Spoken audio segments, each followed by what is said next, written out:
our main show is Gretchen Fox, who is guilty of being a rock star social media guru, who pioneered the social media industry, becoming the first vice president of social media at a Fortune 500 company, and went on to found MTO, which is an agency dedicated to helping great companies nail that sweet spot where purpose meets profit and impact. I like that profit part. So here you go. Here's Gretchen. Thank you.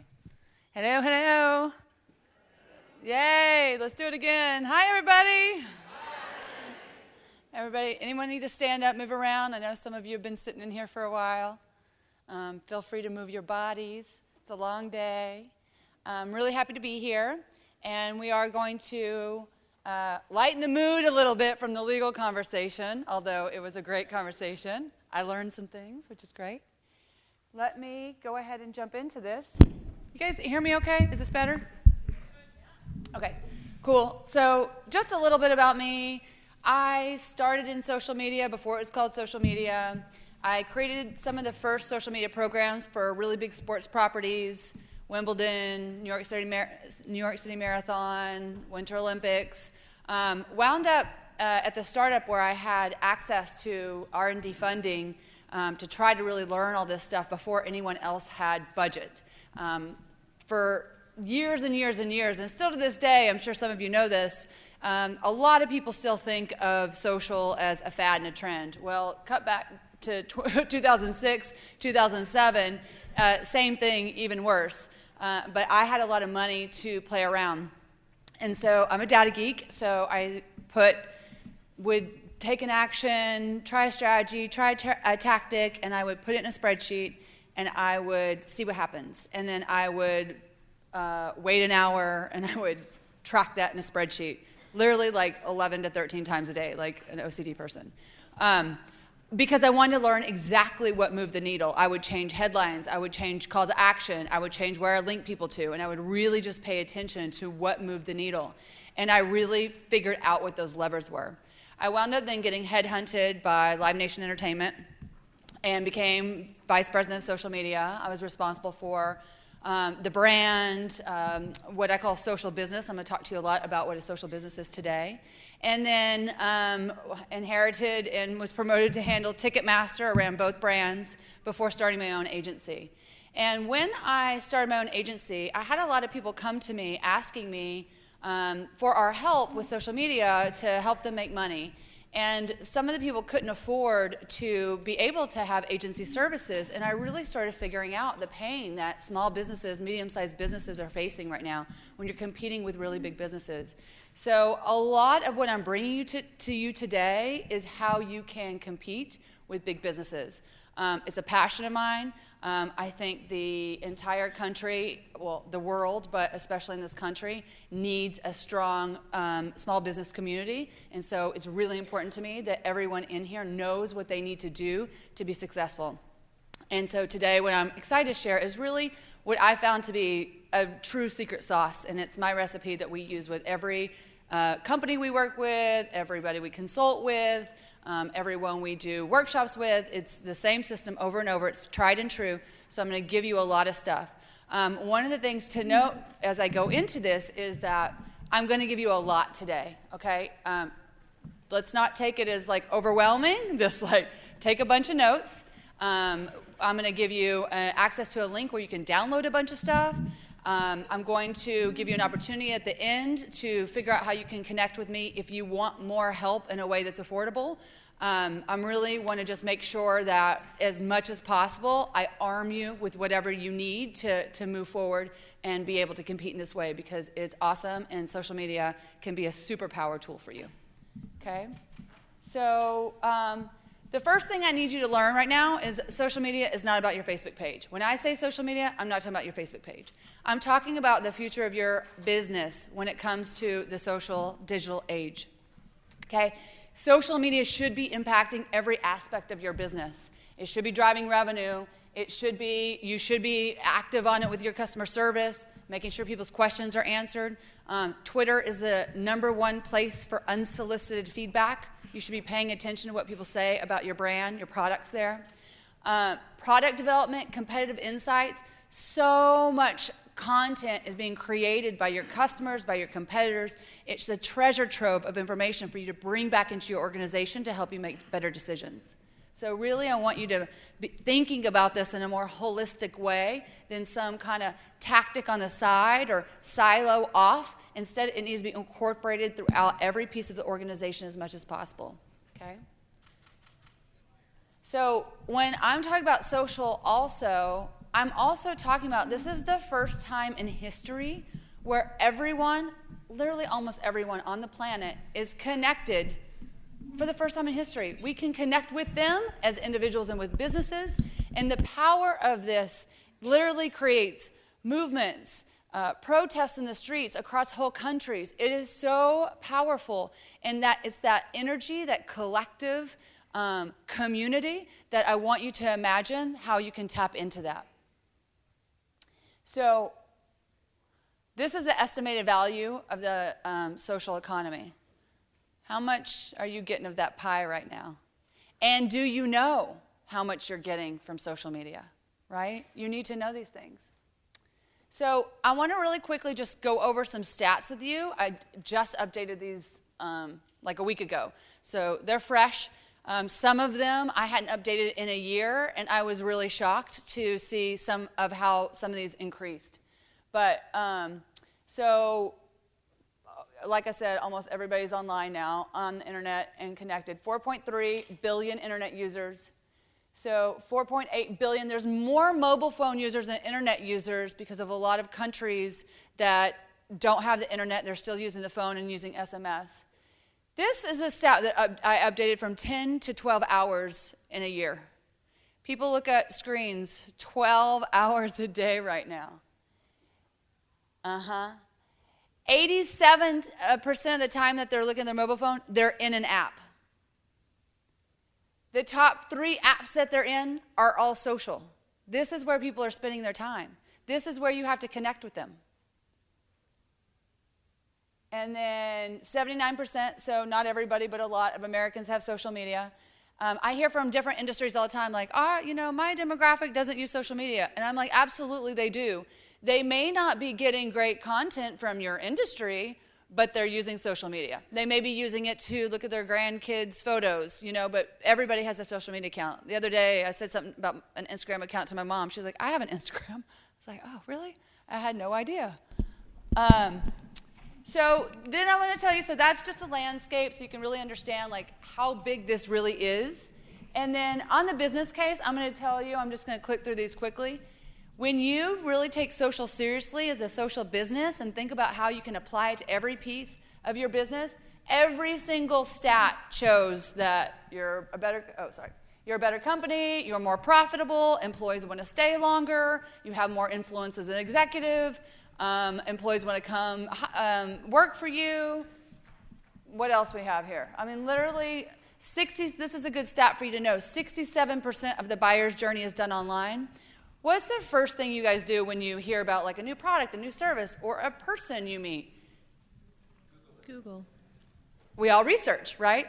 If you go and Google anything online now, you might get you'll get an ad, you might get the company or the product's website, and then you're going to get a bunch of social profiles. So that's where people are going. So people are going to social accounts to prove your credibility. And they're going also to go and just get the information that they want. Our purchasers are more informed purchasers than ever before. They're going and they're doing their research. They know a lot before they come to you. So you want to make sure you're arming them when they come to your places with the information they need to help them come closer to you. You need to make sure they get all the information that they're looking for. Really important. And so they're looking for it in these social channels. So that's a great way for you to be using social. And so right now, there's such a huge opportunity for everyone in this room. The stats are really incredible. As wine really shifts to e-commerce, and I know I have it in another slide later on, but I think it's 5% of wine right now is sold online. It's supposed to hit 17%. I think by 2022 or 2021, we'll look at that slide later on. But you have such a huge opportunity to get in on that growth right now. And so I really want to help you understand this is a digital marketing skills game, 100%. If you get the skills, you can compete. Small businesses can compete. And I'm going to teach you exactly how you can as a small business. Okay? How are we feeling? Okay. Cool. So I have this assessment quiz. We usually do it online, but I made a version of it on the back of that flyer that you have. Did everyone get one? Anyone need one? We've got just a couple people. We have Hannah. Do you mind helping? No, they're right here. Would you mind? Thank you. Hannah's our MTO's productivity and wellness manager. She always makes sure everybody is okay, so she'll make sure. Only have 2 left. Oh, okay, sorry. I'll go through this stuff. Share with a neighbor. Let's be a community of wine industry pros here. Okay, so I have this scale that I use. Lots of people have taken this. Lots of very senior people, like 3 people from Obama's White House on the digital team took this assessment. Literally, lots of people from all areas and levels of success and experience. So the test average, even with everybody taking it, is about 1.2. So another message I want you to get, you're not too late. You're not too late. So now is the time, though, right? It's moving forward. There's companies that have been investing in this for a good 10, 15 years now. And so it's not something you want to wait on, but at the same time, I don't want you to be afraid that you've missed the boat. You can do it now. And this is, I think, an example. One thing I want you to, when we go through the assessment, understand too, is when you have, I always recommend anybody at your organization that kind of touches your brand, touches social media, marketing, take the assessment. Because what I've seen is that the more junior people, which, how many of you have a junior person run your social media account, like a 20-year-old? Okay.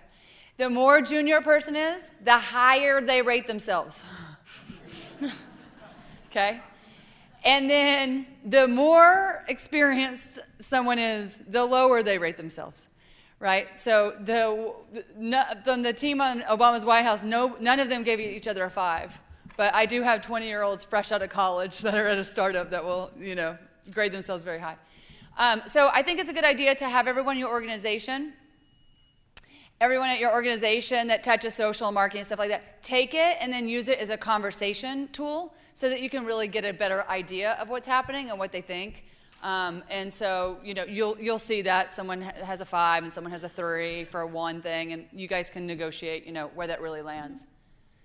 So I'm going to, so let me just tell you, so when someone is at a 5 across the board, what I expect to see here is that they are absolute standout authority, industry leader, that they have top engagement with their, engaged community of evangelists that are doing your word of mouth marketing for you, that you are able to adopt quickly to new tech and trends. I'm going to tell you all the stuff you need to move forward on all these today.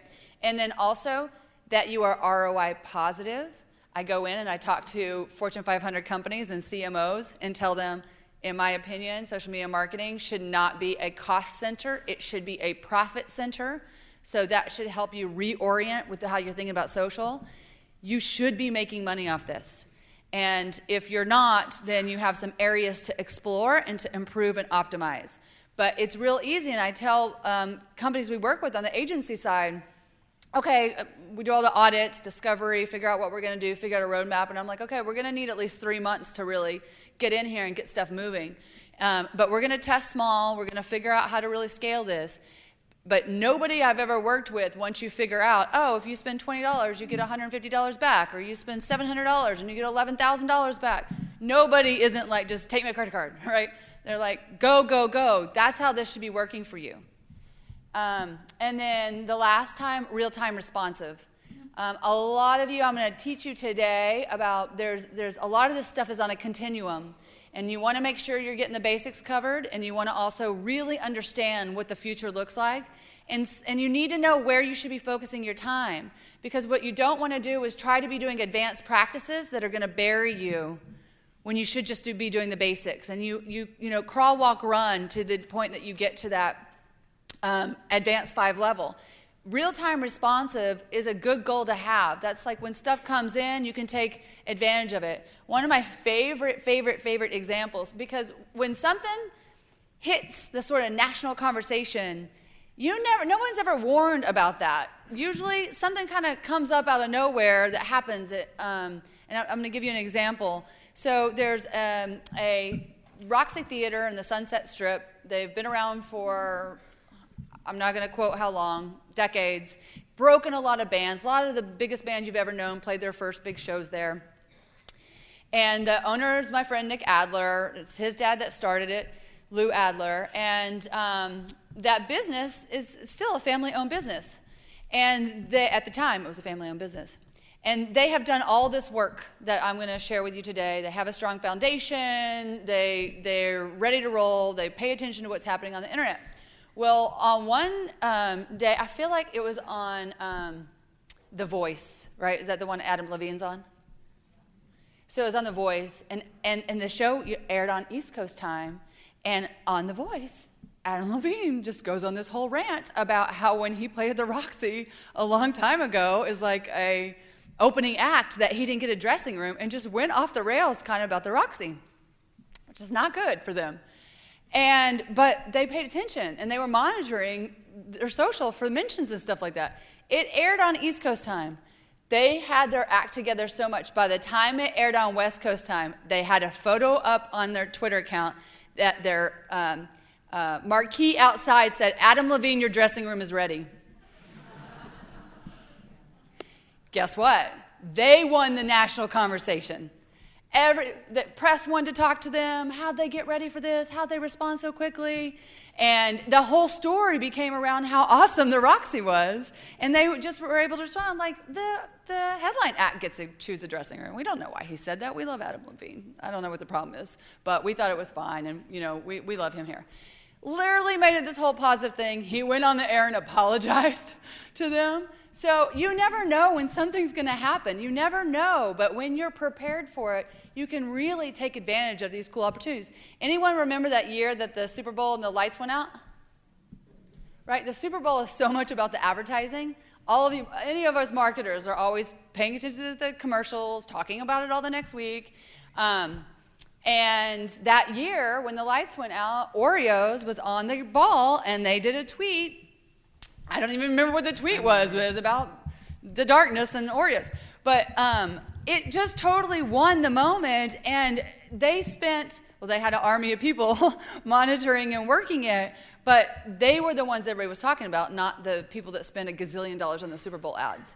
So pretty cool things, and I know these are big like agency type of work, but the Roxy one wasn't. It's literally one social media manager that has other jobs that that person does at the venue, and we're able to pull that off. So being creative and really have your foundation so that you're ready to roll when the time comes. So. And just to chime onto that, I just pulled it up online, and it's a picture of an Oreo, and the rest of it's just kind of blacked out on the page, and it says, "You can still dunk in the dark." Just clever, brilliant, on the ball, responding to the moment. So that's an advanced strategy. And so that's the dream. Those are those moments, but you can't get to those moments unless you have a good foundation and you're ready to rock. All right. So out of that 1.3 trillion, there's literally billions of dollars still on the table here. And the reason why so many companies haven't reached their social potential, as probably applied to many of you here, are these things that I see over and over and over. Number one, don't know that social potential. That's why I like to start off with understanding, let's recalibrate how we think about social. And then don't really know where you stand as an organization. So now you have a tool, use that assessment. It's a great assessment to really understand where you stand across these things. And then antisocial mindset. So a lot of people, how they're using social is they're taking the old things that they did in traditional marketing, advertisements that maybe look like they should have been in the newspaper in 2019, 98 maybe, and just putting them, or banner ads, just putting them on their social accounts and not really understanding. This is a new paradigm shift. Social, the reason it's called social is because it should be social. This is about connection. This is about community. This is about conversation. And if you're just putting stuff out there and not trying to actually engage and build relationships, you're never going to get there.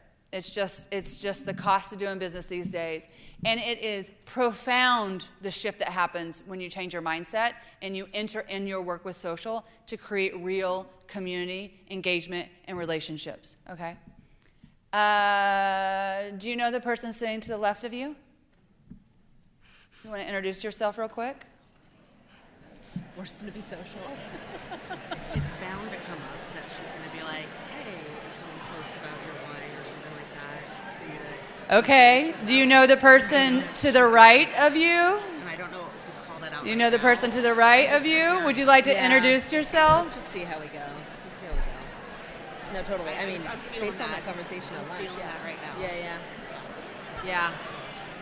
That's funny. Isn't that so much better? Right? Connection. People. Community. You guys connect with each other. So much better. My most annoying thing ever is like being in the elevator here where everyone's like... Pretend you don't exist. Phone. You know, it's like, geez. I went to school in Spain for a little while. And when you walk in the elevator, if you don't sit there and chat with somebody, you are considered very rude person. So, if you're sharing space, you say hi and you communicate with each other. So we want to bring that sense of connection to the way that we handle social, okay? That's the social mindset. Chasing tactical tail. I named that. I think it's pretty good, right? So that's the thing of where you don't have a strategy and a foundation for how you go step by step in a streamlined way. If I can give you anything today, it's peace of mind to give you a system. Because if you're just going like, this blog over here about Instagram stories and Facebook Live and YouTube videos, that's chasing your tactical tail. You're literally just all over the place trying to cobble together ideas that you find. That will drive you crazy. It will either spin you out, create paralysis, overwhelm you, make you want to do this with social, okay? At an agency, you handle lots of different channels for lots of different accounts across lots of different industries. You have to be streamlined, straightforward, know exactly what you're doing step by step. So when you know that, it's not crazy making anymore, okay? So I'm going to show you that today. Lack of in-house expertise. I know that's a real pain point. The next piece is the answer. People need training. I get furious when people, like someone makes a mistake on Twitter for a brand, and then we find out, oh, that person was fired because they did this tweet. I write for Forbes on social media, emerging technology, and I will go on Forbes and just rail against anyone that does stuff like that. If they have, my whole thing will be like, there better have been formal training, formal policies, because if not, the boss of that person is who should have got fired, not that person. It's not fair to set up young people in jobs and then not give them what they need to do a good job safely. And then missing infrastructure and processes, and then lack of social leadership. That's probably you guys, right? You have to kind of figure out social. When I talk to executives and entrepreneurs and business owners, my whole thing is like, just pick one place and like be consistent and start there. You don't need to be everywhere. For a lot of people in business, that's LinkedIn. I'm not talking about your brand page. I'm talking about being a leader, an executive, a manager. Choose one, get to know how to be good at it so that you can show that you're participating. And that goes back to that stat I shared a little while ago that 46% of people that are on social as leaders are considered more influential. So you'll make connections like you were earlier. It's a great place for you to kind of test out the waters and learn, okay? So right now I'm going to go into what that system is, that 5-step strategy to get there, and then I'm going to talk a little bit about some specific details for the wine industry to use all this as your personal secret weapon. Okay. I feel like I need to take a breath. Some water? Get some water. Some water. Thank you. And just so you know, I can take questions through the Socio app. So if you log in there and then select our room, you can send questions my way, and at the end we will have Gretchen address them. Thank you. Cool. All right, I'm back. Okay, so this is a social system that I'm talking about. It's going to be hard for you to read, but I'll talk you through it. It goes from the left down, and then to the right, and then also from the inside out. So this is going, for anyone that's a marketer out there, this is going to seem very intuitive for you. It's not super different. It's just the nuances of how things are done now. The first thing is, who are you? And I'm going to go through all these in more detail. But everybody in their business, starting a new business with a brand, does the things first are always like, I need a name, and I need a logo, and a color palette, maybe some typography. That's brand identity. Well, in the social age, we need a couple more things to add to that. We call that the social brand identity, because now we're not, again, just putting stuff out there, but we have to engage in a two-way conversation. And for your brand to be able to do that on brand, we need to lay out some rules and methods and descriptions of how we do that, so that then you know how it should look and sound, but also that anyone that comes in and works for you, you can hand off that stuff so they know how it should be applied in the social channels as well. So the first thing is, who are you? The next piece is, who are you talking to? These are all in the order that they are for a reason. If you aren't grounded in who you are and you start trying to make messages for who you're talking to, you're going to sound like one of those politicians that change their message for who they're talking to, and that creates cognitive dissonance, that creates distrust. I call that the silent income killer. When you are creating distrust because of the way that you're changing your messages in a way that aren't grounded in who you are, people spot that together, and that research and the way that they feel it is subconscious. It's cognitive dissonance, and cognitive dissonance creates distrust. And this is the thing, and this is why we call it a silent income killer. Nobody ever comes to you and says, oh, I was thinking about coming to your winery, but I looked online and I saw a few things that made me uncomfortable. I decided not to come. Nobody ever does that, right? They just do their research, and then they're like, no thanks, and they go research somebody else. Skipped, move on. So that's what happens if you're not clear and grounded in who you are, and where everything that you're doing is consistent and cohesive, even if you're talking to different people. And then when we are talking to the different people, we really want to understand that in the social space, everyone can see our content. That means your customers, your prospective customers, your employees, your neighbors, your vendors, if you have investors, press, all of them. So when we're thinking about who we're talking to, we really want to be expansive to think about all the people we're talking to. And then we make content. We make content to match who we are and who we're talking to. I'm going to give you more details about that. A lot of people start with this one. I'm sure everybody in this room has experienced that. What should I post? I need to post something. I haven't posted in a long time. I got to post something. I hear laughter. I know that one. When you create your strategy based on these other two things, we know what we're going to post about all the time because we have clear guidelines of what we post about, what we don't post about. So I'll show you how you do that. And then we do digital marketing sales. Then we do that, want that hockey stick of growth. We have people come in the agency. We want 1 million of this. We want to sell a gazillion of this. But they don't have this stuff done. It's like, well, what happens when they get there? Because, you can drive all sorts of people to a page or to your profile, but if you don't have any way to give them content that they like and want after that, then you've wasted your money. So that's why these are in this order, and you want that content strategy ready to roll before you really start scaling. And then the next piece is social IQ, and that's really one of those things on a continuum on how well are you operating in the social world as a business. And I'll show you some sort of different ends of that continuum now. Okay? Any questions coming in, or everybody's just listening? Lots of questions. Okay. Should I get through these 5 details before we get into questions? Yes. Okay. Okay. Okay. I'm glad you're asking questions, though. That's very good. I think that app helps a lot because it's different than walking up to the mic to ask a question, to be able to just sit and ask. Okay, so that first step, social brand identity, I'm going to give you the root of all that are your values. Number one, if you take one thing from everything I say right now, it's that values make up the core of who we are as humans. It's why we care about other people. It's why friends that you have had in the past are not your friends anymore. Okay? Values. It's why we care about having relationships with companies, why we give them loyalty, because of shared values. If you go shop for anything on Amazon right now, you're going to see these beautiful pages now that are like, we're sustainable and, take care of our employees and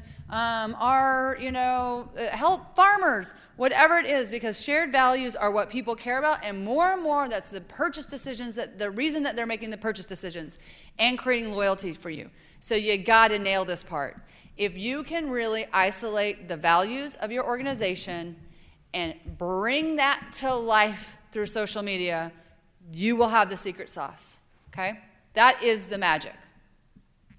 Okay, so audience versus community. That gets back to the things I'm talking about the difference between having a bunch of people out in the world that you're messaging people things to versus creating connection, community, conversation.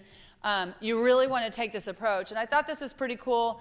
I have all this sourced. I don't know why it turned somehow either white at the top. Sorry about that. You'll have the deck. We'll figure that out before it goes on the site so that you can see the sourcing. I'm going to blank. I'm not going to remember where I got this from.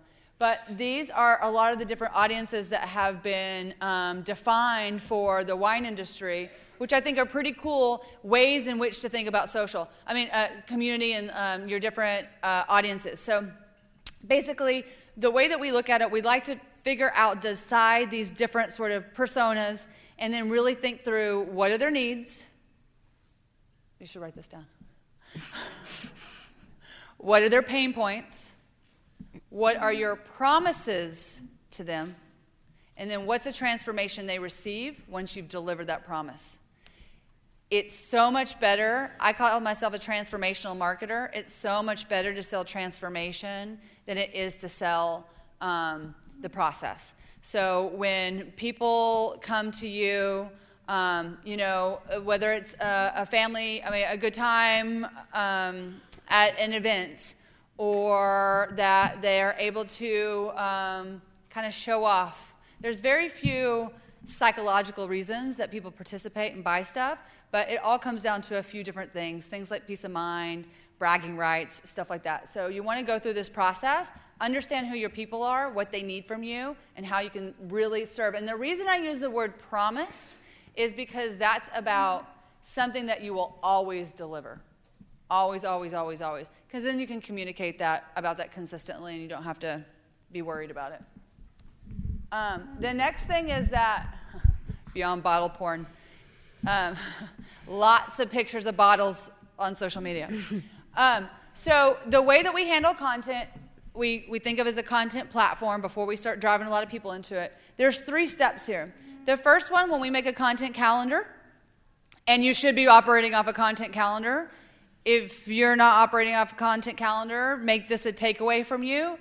It doesn't have to be fancy. Most of us still use spreadsheets. I have used a gazillion tools, and so have my team, still in spreadsheets. So totally use a spreadsheet, make it simple, put in dates. Again, start small, be consistent. And then the first thing you're going to do is put any important dates down. You always want to know when holidays are coming up. We like to do the wacky holidays. There's a website called Wacky Holidays. There's like Friends Day or whatever. And then once we get in all of our dates programmed, then we create these evergreen branded content categories. Those are based on values, our own values. When you do your values exercise to really understand, hopefully a lot of you have already done that work, create ideas around how you can create content around your values, and then around your audiences, your communities, needs, promises, transformations. Ideate around those things, then you can have a whole list of content that you can always pull from. I work with a construction company. billion-a-year family-owned company, 120 years old this year. Great company, lots of strong values. They know their values back and forth. We were able to ideate on it, and like one thing that we started doing is like these rock star awards, because they are very employee focused. And then they go and do interviews with different team members to really showcase what a great job they've been doing. And we call them rock stars, and that goes in their newsletter, and that goes on their social media accounts. So lots of ways in which you can ideate around showing your values, and then also delivering on your promises. So those become your evergreen content categories that you can pull from anytime. And then we get into that real-time responsiveness. You do these first two things, get that consistent where it's easy for you, and then move into the real-time responsiveness of paying attention to what's happening on like the national conversation and how you can plug in. And then digital marketing and sales. So 60% of marketers rank driving sales as their biggest challenge. Again, this should be, you should be getting a return on investment for what you're doing with this. And this includes, for us, that includes any sort of campaigns that you're doing. It includes the advertising that you're doing, optimization, stuff on your website for e-commerce. I am going to tell you, I think it's the next slide. This is where that free download is available. If you guys, I think it's on that sheet too. If you don't have that sheet, you want to write that down, but it should, I think it's on the sheet. And just real quick, obviously you can take a quick photo of this, but after the symposium's over, I think it's a couple weeks later, I'm not sure what the time frame is, but all of this is being recorded right now. You will have access to the presentations, everything. So there you go. Awesome. So here we've put together, my whole team's put together a super robust list of stuff that you can do to optimize your product pages. When you're to drive sales, you've got to look at that as a marketing sales funnel and really look at what's happening. Right now we're running a campaign for somebody. The ads are going great, getting tons of clicks to the landing page. For a while, landing page wasn't converting. We're like, okay, what's wrong with the landing page? Messaging isn't right. They're clicking on the message from the ads, but not on this page. Really got to look at every single piece of the puzzle. Then you get the landing page working. It's like, okay, now they're not pulling the trigger to actually make the purchase. What do we need to do on this page? Do we need to add whatever sort of guarantee that we can? Do we need to add more pricing options? Do we need to add easier payment checkout? What are the different things that we can do there? So you want to look at that whole funnel. There's a ton of stuff just for every single one of those. There's a lot of information. For this one, this is all about that just product page, how to really optimize your product page. It's free, tons of information, so definitely feel free to go grab that. And then step 5 is that social intelligence. How well are you adapting to the social web? So on the baseline, it's do you know how to use the channels to best practices? Do you have your pages updated? Are they consistent across? Are you making sure when you post stuff that there are not spelling errors? Do you know on Instagram that you don't put a link in the description because it doesn't work? You have to put it in the bio. Do you know all those sort of tips and tricks so that you look professional? That's the first thing. The last thing then is that real-time responsiveness and paying attention to what's happening. One of my favorite things also on the listening part of this is examples is from Gatorade. Their audience is adolescent athletes. So they really pay attention to what those kids are talking about online, and then they reverse engineer their marketing campaigns using their language, their hashtags, their trends. Super smart. Instead of trying to get those kids to adapt and learn what adults are trying to say, they're paying attention and mimicking how the kids talk to deliver the content that connects with them. So really cool way to be able to use that social data that's coming in. And I call it like the perpetual feedback loop when organizations are really great at this, when they're able to monitor what's happening, ingest it, make sure the information goes to the relevant part of the organization, whether that's shipping issues, or if that is customer service issues, if there is a person that isn't, maybe being as nice as they should be to customers when they come in, that you're integrating that feedback, making decisions, and then that comes back out into the world through social so that you're being responsive about those things. A lot of people are so scared of reviews. Every review is a chance for you to show your values, every single one. And, if you get bad things happen, we can't control everything. We don't, as people, expect everyone to be perfect. We expect them to make good when they made a mistake, right? We expect, and I know there's some like legal and compliance issues sometimes. I always recommend just saying, if someone's left a bad review, like, thank you so much for sharing with us. It sounds like you've had a tough experience, or it sounds like you're frustrated. You can understand their state and agree with their state without taking on culpability. And then say, we'd love to chat with you more. We'll direct message you if you can on that platform, or please do whatever, so that please send us an email at this address so we can take care of it. Move it off the page. But you want to seem responsive. The nuances of that, where you show your values, is saying stuff like, at this company, we are 100% dedicated to customer service and want to make sure everyone has a really amazing time when they come. So it's of critical imperative that we are able to get in touch with you and right this wrong, or make you feel better, or learn what's happened so that we can improve ourselves. You don't have to necessarily solve it for everybody. There may be things that you can't solve, but you can make good. You can make someone feel like you've listened.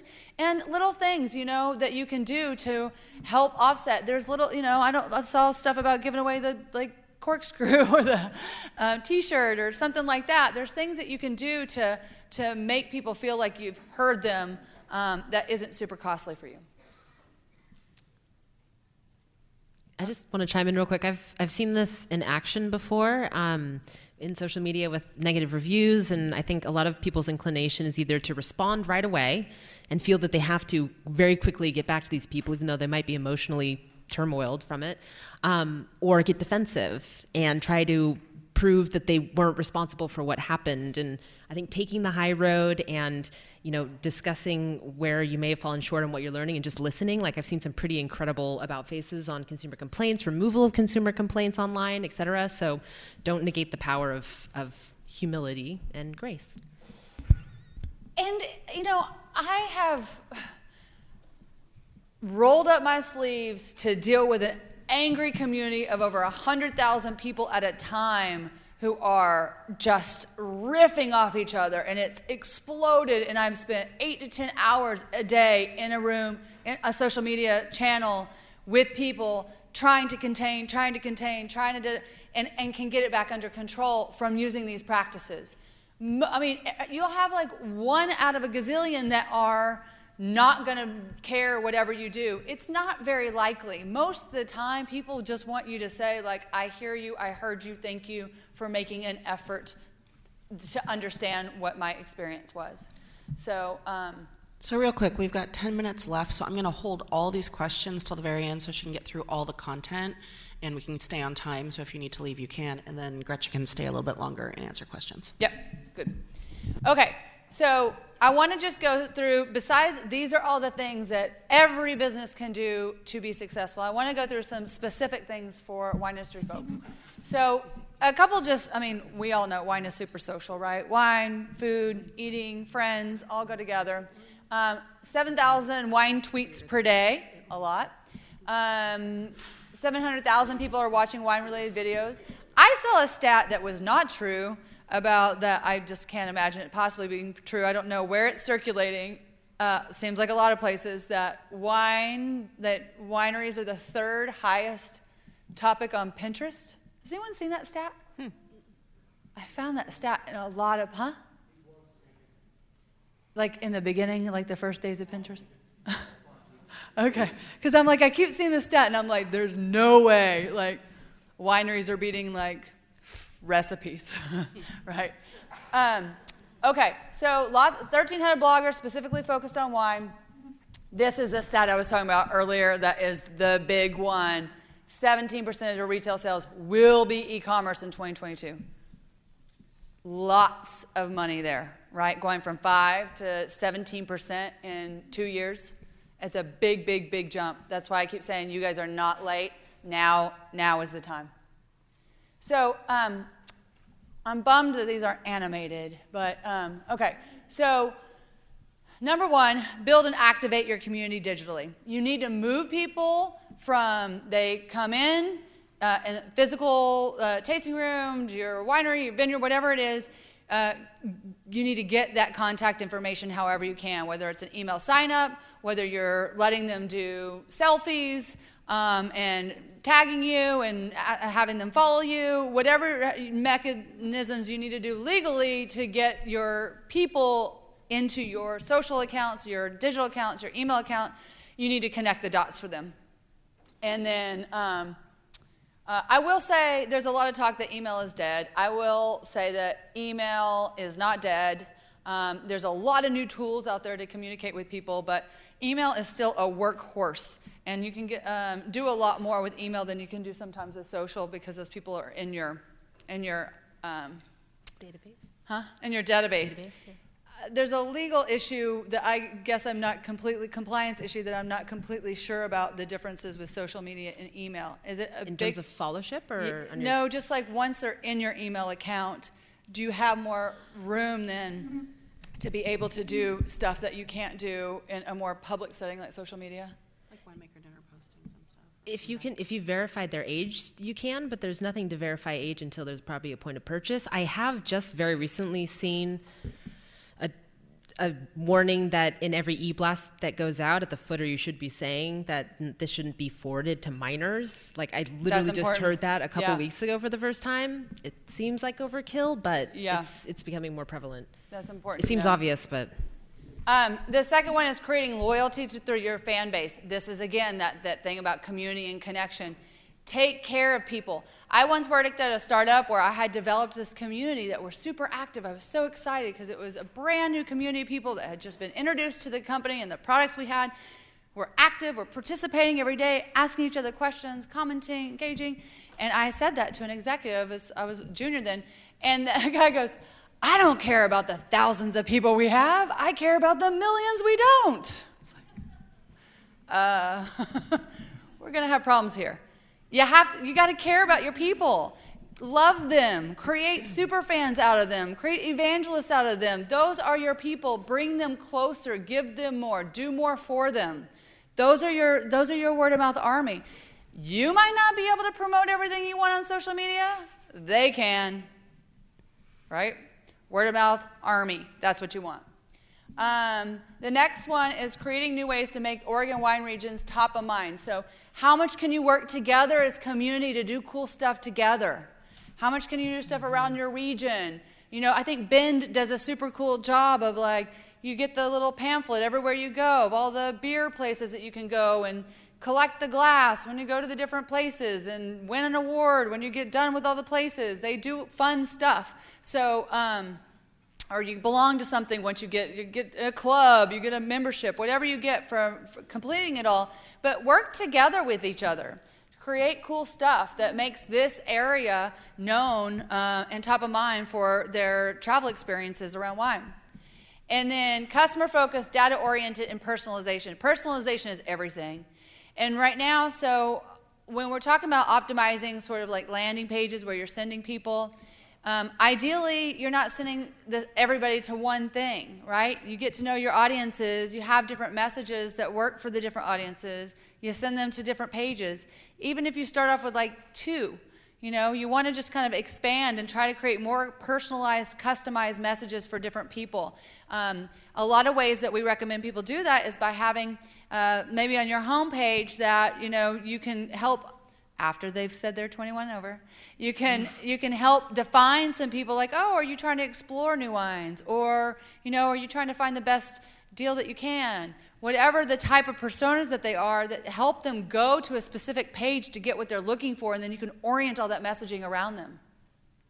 And then, this is one that Nasty Woman Wines, I think, wins at. I'm going to shout out Meg here. She's crushing it on this front. Gaining brand recognition to validate and demonstrate demand for buyers. You do a rocking job with social media when you're trying to go to a buyer and try to get them to purchase from you. If they already know who you are on social media, you've already built some credibility around that there's demand around your product. And I know you've walked into places where they've already known who you are from Nasty Woman Wines, so crushing it on that front. That's another example of a brand super clear about their values. Easy for people to connect with that company around shared values. Okay? And then the last thing I want to say before we move, there's the social assessment on one side, and then on the other side is the flyer with the MTO EDU program that we're rolling out.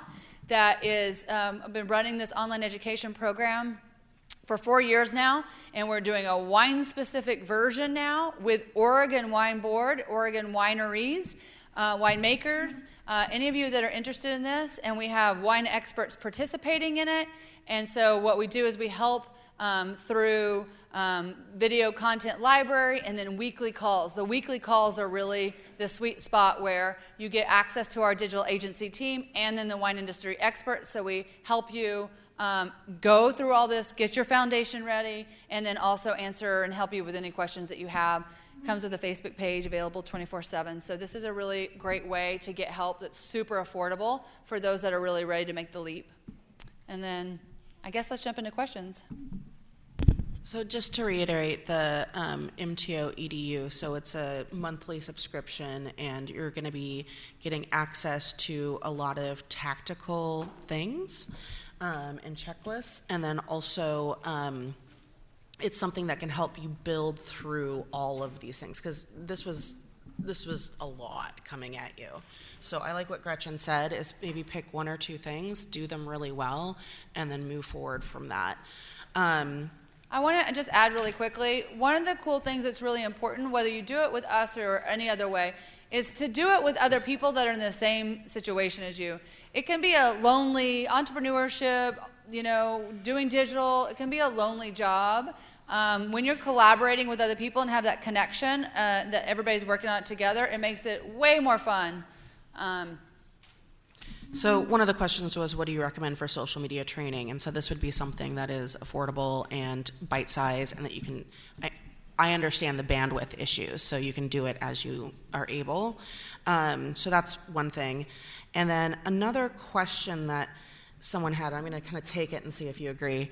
Aren't we supposed to tailor our message to each generation? No. I think you tailor your message to the personas that work for your brand. 100% agree. You have demographic, Vanessa, I didn't know if you wanted to add to there. Just, defining your target consumer, defining your bullseye target consumer. You might have a secondary, but you can't be everything to everyone. Agreed. You can't communicate to everyone in every way that they want to. So that's what I call your ideal target market. So then go through the exercise of who are all the personas that you sell to, you interact with, and then who are your big money, who spends the most money, where do you have the most profitability, where has the most growth. Isolate the most ideal and focus on them first. I think it's great advice. And even the difference between your Facebook followers and your Instagram followers. I mean, if you look at your insights, most of the time they're older on Facebook versus Instagram. So even just tailoring the content or tailoring the messaging or what you're offering, there's just look at your data. 100%. So the core of the presentation is completed. Again, it will be prepared online for you later by the Oregon Wine Board. We have about 12 questions we'll start diving into, so we completely understand it's 5 o'clock if you need to get up and go.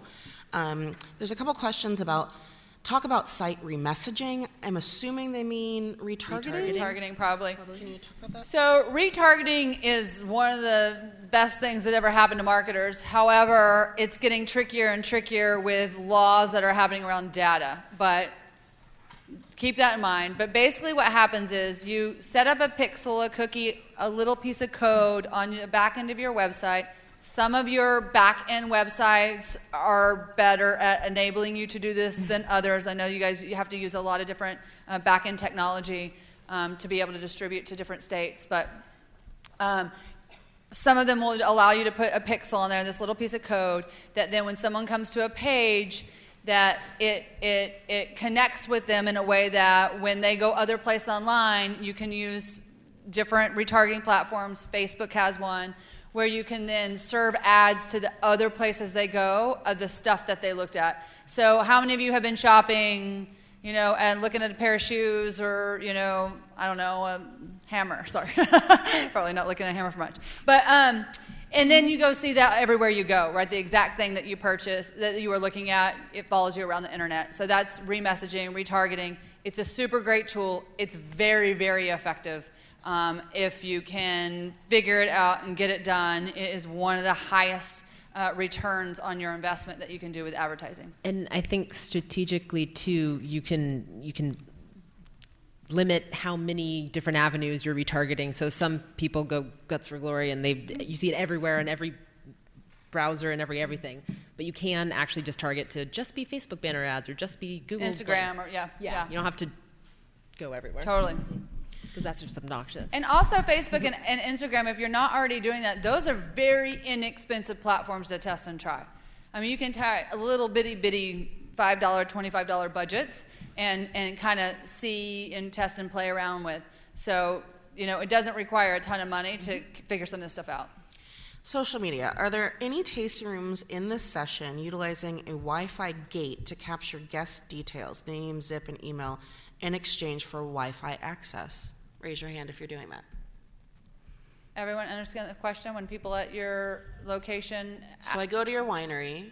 I want to get online. In order for me to get online on your Wi-Fi, I've got to give you my data. I've got to give you my name, my zip code, and my email. And then I'm allowed to be joining your Wi-Fi and doing whatever else I want there. So it's a way to capture data. No one? No one? No one? Okay. I don't ever mind giving my data away to be able to get on Get the free internet. Wi-Fi. You what? I don't ever mind giving my email away to get free Wi-Fi, personally. All right. How should I launch a micro winery on Instagram after years of talking about it? I want 100% direct to consumer and a frenzy for the email waiting list. Let me know. Thank you. That's a big question that literally is the reason why I've figured out these steps, and I spent a lot of time working to figure out this social system, the steps I shared with you today, and I've tested it and tried it over and over and over. It works. The reason I did it is for this exact question of like, how can I guarantee success? These are all the things, when you do them, they work. So what doesn't work is plopping in between, starting at 5, starting at 3, cobbling stuff together. You have to have a strategy. You have to systematically go after it. And it doesn't happen overnight, and that's okay. You would much rather get there in 8 months, if it takes 8 months, than you would still trying to cobble stuff together for the next 3 years, which is what I see mostly. Okay? Is that it? Oh, no. There's more. Well, there's plenty more, but the lights are on, so we'll take that signal.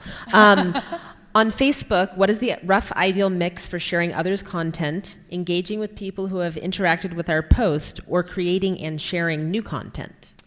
So, first of all, you got to kind of be in the zone and feel out your community. But I would say roughly you want to kind of have maybe like a third of the stuff that you're trying to push out versus other people, like informational, educational, other people's content. I look at it less about sharing other people's content, like as far as, I don't know, I guess anybody else's content, I'll put in that 2/3 bucket. I think that's a good rule of thumb. You don't want anyone coming to your page and feeling like, oh, they're just talking about themselves all the time. So I'd keep it low because you want people to participate. And if you're giving them great content, even if it's made by other people, they're paying attention to what you're posting. So then they're open and receptive when you share your message. So I tend to go a little bit on the less is more side in this world.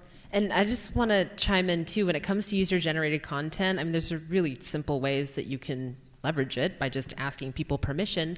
But what I've found really interesting is, unlike celebrities or professional photographers or anything where it's all about credit and pay or whatever, you ask the consumer if you can use their photo in your business's social media channels, and they lose their minds. They're so flattered, they're so excited. I've never gotten a no in 5 years. They're just elated to be recognized. So talk about furthering that brand engagement and that emotional connection with the consumer. Yep, 100%. Love it. So this is a little more tactical. How do we connect our database to social media targeting and advertising? That is huge, and I know that you have some thoughts, but I also want to say there would be more questions to be had. What is your database? What's your back end? Does it have APIs? I mean, it's too much for us to answer in this setting without knowing more details. But as a general overview, can you talk about I would say database, the social quick media? and dirty way that I would do that is download your email list, upload it to Facebook Ads Manager as a custom audience, and then you can use that to retargeting. Very straightforward. And you can even do that to exclude people. So if you're trying to sell a ticket to an event, you can download the list of people who've already bought the tickets because you don't want to spend your money advertising to them. You want to promote it to other people. Exactly. Given restrictions in our industry on direct selling via social media, how can we gather and demonstrate quantitative ROI data? That's a good question. And so I'm one of those people that believe that you can measure anything. Sometimes you have to make some assumptions. Sometimes you have to cobble together some things. And sometimes there are, some fuzzy math, basically. But you can pay attention to like how much reach you're getting from your social posts. You can see how many link clicks you're getting on the links that you are sharing. You can on your website see how much traffic and where the sources are coming from. And there becomes then some gray area sometimes with some of your back-end systems on where the conversion's coming from. Some of you, I think, have better tools than others. That, though, can be tricky, and that's where you definitely would need more sort of, sit down, figure it out, look at your systems, look at your tools. So, but there's a way to get there, even if you have to make some assumptions about what's happening, for you to get enough an idea of whether stuff is working or not. So we have about 5-6 questions left. Is the 17% stat specifically for winery DTC sales, or does it include third-party retail sales? I'm assuming that was one of your stats from the beginning. I think that's the 2022. Does it? So the question is it D2C or is it? Is it direct-to-consumer, like just winery stuff, or is it just like a larger stat in terms of 17%? It's wine. Okay. It says 70% of retail sales will be e-commerce in 2022. Wine. So does that mean just DTC? Wine, e-commerce. I don't know if it's just DTC or DTC if and retail. Well, retail, but it would assume to be DTC because it's going to be social and then convert through the e-commerce system. So it's a direct-to-consumer sale, seeing that you're not doing that online with a wholesaler. yes, correct. Yes. Okay. Any suggestions on SOV monitoring tools that cost less than $5,000 a year? Why don't you define SOV monitoring tools? So social media platform monitoring tools, is that what we're looking for? Social listening, I'm guessing. SOV it doesn't stand for that, but share voice. Oh, sorry. I don't have an easy answer off the top of my head right now. I know that the platform we're using is a lot of money, so I don't have an easy answer for you. But this is a sort of thing, if you join MTO EDU, I will track it down. Mm-hmm. What is the source for the business case stats that you had at the beginning? Okay, so the business case stats, there are literally like 10 different sources there. So you're going to have to wait. I'm sorry. I guess there might be some other path that I can give it to you. My email account, maybe, if you care a lot. Why don't you give us your email? What's your email? Huh? What's your email? My email is Gretchen, GRETCHEN, @mtoagency.com. So if you need those sources or want those sources, I'm happy to forward you that slide specifically. What are your thoughts on the future of marketing through text message? Like social apps, people spend a lot of time in their text messages. I'm a big fan of text messages. I used to not be. I think you have to be very careful, but people are getting more used to it. It's a more intimate space, so it feels more of an infringement when people enter it, so you do have to be thoughtful. We are getting more and more used to it. I would think about text message, though, as making sure that you're creating value and not marketing promotions. If you're, if like someone is supposed to come to the winery and they have a reservation, sending them a map via text message, an update like, oh, you're supposed to come, want to make sure you could get here fine. That sort of thing, great. Just try to make sure you're delivering value for it and not infringing. And then if you deliver value consistently and then you say, hey, guess what? We have this other thing happening, then it's not going to be, it's going to be received better than if you start there. Then people just say, text stop. Another question, do you have suggestions on services like Linktree for Instagram that will allow businesses to host multiple links in their bio? Yeah, well, Linktree is the one that Linktree, is, yeah.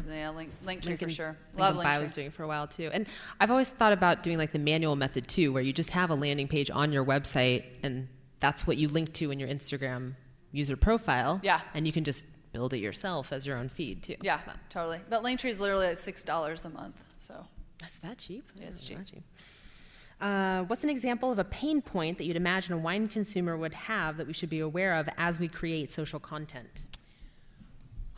Good one. Well, okay, so this is going to require just some riffing. They're at this thirsty. point. What? Thirsty? They're thirsty. But don't show them drinking. I always, can I jump Yeah, in? Sorry. go. I never want to assume anything. I never want to assume they know what state the AVA I'm talking about is. I never want them to assume when I mention the winemaker's first name that they know that that's the winemaker. Like sometimes over-explaining or repetitively explaining, don't leave them in the lurch about what you're talking about. Nailed it. And then there's a question here, and this is an interesting one. I don't have an answer. I'm curious what you think. Facebook's algorithm seems to be favoring Facebook groups as they have been mentioning their focus on this feature. Is this something to take advantage of? Just to chime in real quick, more and more people are using Facebook primarily for Facebook groups instead of posting to their feeds, et cetera. So. Yes, and to that point, whoever wrote that, who asked that question? All right, smart. Okay, so you're already on it. Basically, whenever Facebook is promoting anything, get in on it because they are testing. So whenever you're saying, like, you know, when Facebook Live first came out, how you got those notifications constantly, someone's live, someone's live, someone's live. They're trying to get enough people using it so they get data on how it's being used. And so when they start promoting something, definitely jump on it. It's a short window usually, but you can get a lot of traction in a short amount of time when they're promoting something. So 100%. Thank you for everyone that's still here. Thank you, Gretchen. Thank you. Thank you.